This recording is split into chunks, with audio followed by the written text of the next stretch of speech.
membaharui harapan, menebar kasih, meneguhkan iman. Jumat, 27 Maret 2026. Renungan hari ini diambil dari Hagai 1 ayat 5-6. Oleh sebab itu, beginilah firman Tuhan semesta alam. Perhatikanlah keadaanmu. Kamu menabur banyak, tetapi membawa pulang hasil sedikit. Kamu makan, tetapi tidak sampai kenyang. Kamu minum, tetapi tidak sampai puas.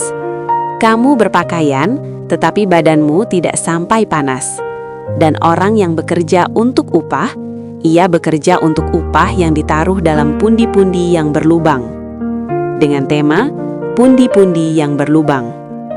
Dewasa ini, gaya hidup konsumtif cenderung menguasai manusia, terutama di era digital.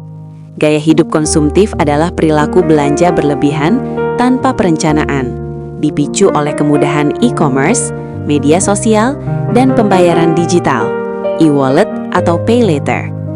Gaya hidup ini didorong oleh keinginan, bukan kebutuhan. FOMO atau fear of missing out, dan kemudahan akses yang berpotensi menimbulkan pemborosan serta masalah keuangan. Dari data pinjaman online dan utang pay later, pada tahun 2025, jumlah sangat signifikan. Fenomena ini mengkhawatirkan karena total utang belanja online dan pinjaman daring atau pinjol di Indonesia per November 2025 mencapai 132,3 triliun rupiah. Banyak orang kemudian menjadi korban karena terjebak bunga tinggi, nekat melakukan tindakan kriminal, perampokan, korupsi, bahkan kasus bunuh diri akibat putus asa, terutama karena penagihan yang agresif.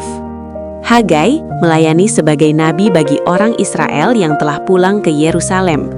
Tujuan kepulangan mereka adalah untuk membangun kembali bait suci yang dihancurkan oleh Nebukadnezar. Awalnya mereka memiliki semangat yang tinggi untuk memulai pembangunan tersebut.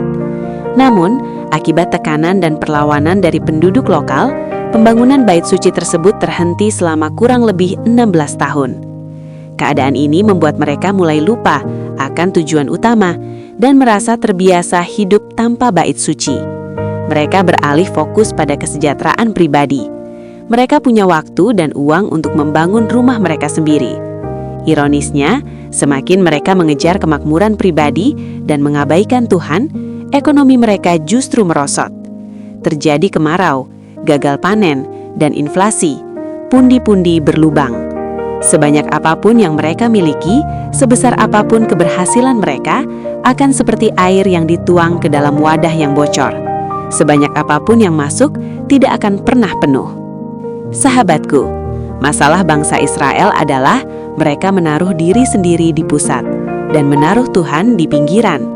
Demikian juga dengan kita. Tuhan tidak melarang kita membangun hidup yang baik.